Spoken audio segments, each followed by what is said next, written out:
যেটা দারিদ্র সীমার নিচে ছিল ওপরে নিয়ে এসেছি।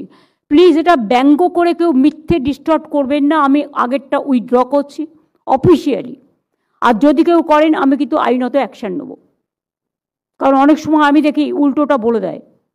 মনে রাখবেন, গভর্নমেন্ট যখন একটা প্রেস কনফারেন্স করেন, সেন্ট্রাল গভর্নমেন্টকেও যে গুরুত্ব দেন, রাজ্যে যারা থাকেন রাজ্য সরকারকেও গুরুত্ব দেওয়ার প্রয়োজন।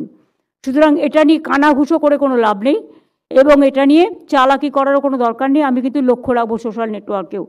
আমরা চাই আপনারা সত্যতাটা বলুন।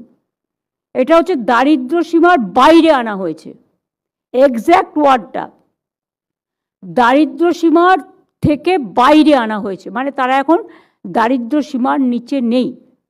আমি যে সোশ্যাল মিডিয়ায় এই ভিডিও আপনাদের দেখালাম, আমি কিন্তু কোনো ব্যঙ্গ করতে এখানে আসিনি, কারণ মানুষ মাত্রই ভুল হতেই পারে।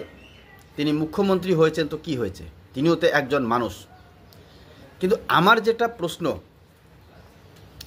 যে এই 1,72,00,000 পশ্চিমবাংলার সাধারণ দারিদ্র সীমার নিচে থাকা মানুষদের 2013 থেকে 2023 অবধি, মানে এই 10 বছরে